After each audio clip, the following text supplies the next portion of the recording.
Unique news में आपका स्वागत है। आइए आपको कराते हैं कुछ खास खबरों से रूबरू। पटवारी पेपर लीक प्रकरण में थाना कनखल पर दर्ज मुकदमे की तफ्तीश मिलने के बाद लगातार जांच में जुटी एसआईटी टीम द्वारा एसएसपी हरिद्वार अजय सिंह के पर्यवेक्षण में अब तक गिरफ्तार किए जा चुके 8 अभियुक्तों में से मुख्य आरोपी चाचा भतीजे संजीव दुबे और राजपाल से अहम जानकारी के आधार पर एसआईटी ने प्रकरण से संबंधित कई संदिग्ध दस्तावेज व अन्य सामग्री बरामद किए। अभियुक्त राजपाल संजीव दुबे व अन्य के साथ मिलकर अभियुक्तों को पेपर पढ़वाने समेत अन्य कई प्रकार की मदद पर अभियुक्त दीपक व सौरभ को गिरफ्तार किया गया।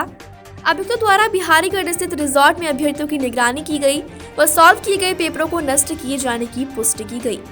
साथ ही अभियुक्तों की निशानदेही पर पेपर लीक प्रकरण के द्वारिका दिल्ली स्थित तीसरे घटनास्थल को भी चिन्हित किया गया।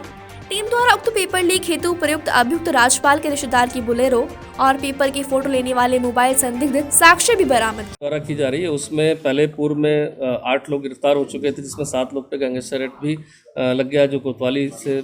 जिसकी इन्वेस्टिगेशन की जा रही है। चूँकि महत्वपूर्ण प्रकरण था, इसमें साक्ष्यों के आधार पर ही सारी इन्वेस्टिगेशन आगे बढ़नी थी, तो इसमें साक्ष्यों को कलेक्ट करने के लिए इसमें 2 अभियुक्तों का राजपाल और संजीव दुबे का जो है इसमें पुलिस कस्टडी रिमांड 4 दिन का लिया गया था, जिसको आज वापस न्यायालय के आदेश से वापस जेल में दाखिल किया गया। लेकिन इन 4 दिनों के अंदर जो हमने घटनास्थल जहाँ पर बिहारीगढ़ हो, चाहे वो सेठपुर लक्सर का हो, और साथ ही साथ टीम ने जो पूछताछ के बाद एक नया घटनास्थल जहाँ पर नकल की गई थी वो द्वारिका दिल्ली का भी पता किया है, जहाँ पर पीसीआर के दौरान टीम लेके गई थी और वहाँ पर पूरे इस घटना का पता चला कि इस सेंटर पर भी कुछ लोग जो उसके रिश्तेदार थे संजीव दुबे और राजपाल के, उनके द्वारा उनके नज़दीकी रिश्तेदारों द्वारा वहाँ पर दिनांक 5 और 6 की रात्रि में वहाँ पर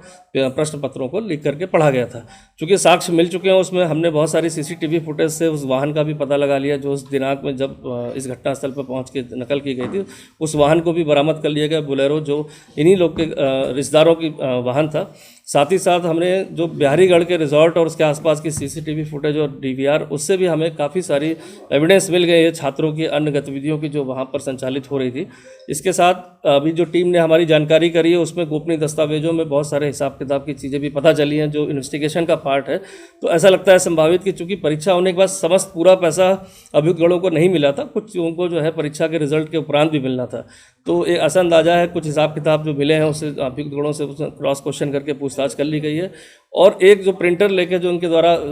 प्रश्न पत्र के विभिन्न, चूँकि छात्रों को पढ़ाने के लिए प्रश्न पत्रों का प्रिंटर से किया गया था, वो प्रिंटर भी जिस साथ से खरीदा गया था रानीपुर मोड़ के एक शॉप से, वहाँ से भी हमें अभियुक्तगणों के प्रिंटर खरीदना और उनके समस्त जो भी दस्तावेज थे वो मिल गए। साथ ही साथ फुटेज भी मिल गई जिसमें सभी व्यक्ति वहाँ पर षड्यंत्र में शामिल थे। फ़ोन भी खरीदा गया था इसी काम के लिए अलग से, वो फ़ोन का बिल और अन्य चीज़ें बरामद कर ली। तो देखा जाए तो 4 दिन की पीसीआर में बहुत ही महत्वपूर्ण कड़ियाँ मिली हैं, जिससे मुझे लगता है कि आने वाले केस में जो है अन्य लोग भी इसमें जो आए हैं प्रकाश में, उनकी गिरफ्तारी हो पाएगी। अभी वर्तमान में 2 लोग को इसमें गिरफ्तार किया गया, एक इसमें सौरभ है और दीपक है, जो रिजॉर्ट में वहाँ पर इनके रिश्तेदार में ही लगते हैं, जो मदद कर रहा था अभ्यर्थियों की और जो वहाँ पर रिजॉर्ट में प्रश्न पत्रों को छात्रों को पढ़ा रहा था। तो उनकी 2 लोग की अन्य और गिरफ्तारी हुई, टोटल कुल 10 लोग अब तक गिरफ्तार हुए हैं। पर